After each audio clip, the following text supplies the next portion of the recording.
Good evening, friends. Good evening to everyone. Welcome to our Ayurveda reality channel. Okay. सो आज हम discuss करेंगे संहिता अध्ययन का एमयूएचएस का क्वेश्चन पेपर वर्सेस हमारे important question series. Okay. So start करते हैं. आपको स्क्रीन में दिख रहा होगा MUHS question paper versus Ayurveda related important question series. Okay.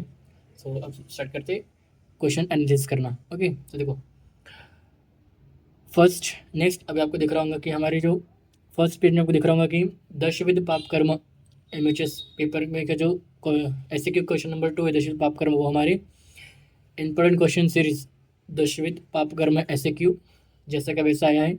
और ऋतुचर्या. ओके.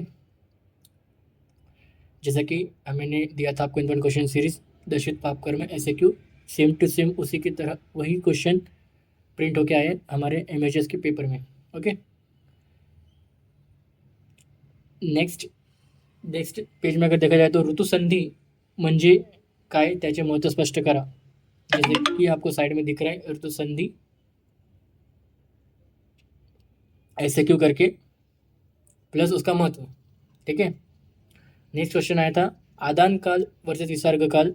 ये एलएक्यू में पूछा गया है. आदान काल व विसर्ग काल याचे फरक लिहा भागबटा अनुसार विसर्ग कालातील विसर्ग कालातील ऋतूंचे ऋतुचर्या लिहा. मतलब 3 ऋतु, मतलब विसर्ग काल में 3 और आदान काल में 3, तो विसर्ग काल के 3 ऋतु आए हैं. ठीक है. मैंने read all ritu LAQ point of view से बताया था. तो देखो 3 ऋतु आए हैं और आदान काल और विसर्ग काल आया. ओके. ये एलएक्यू में पूछा गया है. ये दो क्वेश्चन कंबाइन करके एक क्वेश्चन बनाया गया है. ओके. एक ऋतु और एक आदान काल क्वेश्चन कंबाइन करके एक क्वेश्चन बनाकर एलएक्यू दिया है एमएचएस ने. ठीक है. नेक्स्ट है एलएक्यू क्वेश्चन नंबर 2 अष्टांग हृदय अनुसार आधारणीय वेगांचे सविस्तर वर्णन करा. जैसे कि मैंने बोला था इंपॉर्टेंट क्वेश्चन सीरीज में आधारणीय वेग एलएक्यू. ठीक है. चैप्टर नंबर 4 आधारणीय वेग एलएक्यू जैसे बोलता सेम टू सेम वही एलएक्यू आपके एमएचएस के पेपर में पूछा गया है. नेक्स्ट चैप्टर नंबर 7 से त्रय उपस्तंभ मैंने जो बताया था इंपॉर्टेंट क्वेश्चन सीरीज में इंपॉर्टेंट एलएक्यू, लेकिन वो एलएक्यू एसएक्यू के फॉर्म पूछा गया है एमएचएस के पेपर में एसएक्यू के फॉर्म में त्रय उपस्तंभ. ओके. चैप्टर नंबर 7 से. नेक्स्ट चैप्टर नंबर 13 से मैंने बताया था इंपॉर्टेंट क्वेश्चन सीरीज में वात दोष की चिकित्सा एसएक्यू. सेम टू सेम वही यहाँ पर इस क्वेश्चन प्रिंट होके आया है एमएचएस के पेपर में. वात दोष उपक्रम चिकित्सा, उपक्रम मीन्स चिकित्सा. ओके. तो सविस्तर वर्णन करा. नेक्स्ट चैप्टर नंबर 11 दोषादि विज्ञानी अध्याय मैंने टोटल चैप्टर पढ़ने को बोला था विद कोरिलेशन क्रिया शरीर के साथ. तो इसमें से एक क्वेश्चन पूछा गया है दैट इज एसएक्यू का क्वेश्चन नंबर 5 चरक संहिता अनुसार कुपित व अकुपित पित्त दोष कर्म श्लोक सहित वर्णन करा. That is okay. तो ये मैंने चैप्टर आपको पूरा चैप्टर आपको इंपॉर्टेंट बताया था मैंने अपने इंपॉर्टेंट क्वेश्चन सीरीज में. ओके. सो उसमें से एक क्वेश्चन यहाँ पर दिया है एमएचएस ने, कौन सा, कुपित और अकुपित पित्त दोष का. नेक्स्ट दीर्घजीव के अध्याय से मैंने आपको आयुर्वेद व आयु की परिभाषा ऐसे क्यों बताया था. सेम टू सेम वही क्वेश्चन यहाँ पे प्रिंट होकर आया है आयु लक्षण व आयुर्वेद प्रयोजन. ठीक है. ऐसे क्यों नंबर क्वेश्चन नंबर 8. नेक्स्ट सप्तत्रिक वर्णन मैंने एलएक्यू करके आपको चैप्टर नंबर 11 में बताया था हमारे इंपॉर्टेंट क्वेश्चन सीरीज में.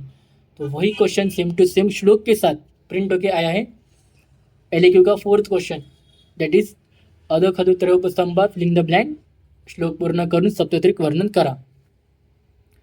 नेक्स्ट चैप्टर नंबर 10 से मैंने बताया था महाचतुष्पद अध्याय से साध्य व असाध्य रोग ऐसे क्यों भी आ सकता है और एलएक्यू भी आ सकता है. तो दोनों पॉइंट ऑफ व्यू से आपको पढ़ना था. तो यहाँ पर क्या पूछा गया है, साध्य असाध्य एलएक्यू में पूछा गया है. एलएक्यू का क्वेश्चन नंबर 3 चरक संहिता अनुसार व्याधीचे साध्य असाध्य सविस्तर वर्णन करा एज पर चरक संहिता. तो साध्य व असाध्य रोग चरक के अनुसार पूछा गया है आपको एलएक्यू में. जैसे कि मैंने आपको इंपॉर्टेंट क्वेश्चन बताया था एसएक्यू पॉइंट ऑफ व्यू से भी पढ़ो और एलएक्यू पॉइंट ऑफ व्यू से भी पढ़ो. ओके.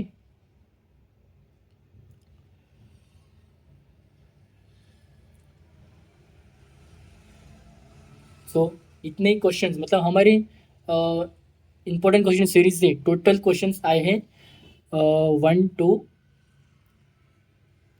3 4 5 6 7, 8, 9, 10 क्वेश्चंस हमारे मतलब 6 SAQs प्लस 4 LAQs हमारे इंपॉर्टेंट क्वेश्चन सीरीज से आए। कितने?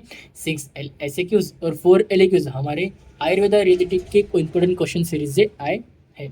ठीक है, so thank you. Thank you.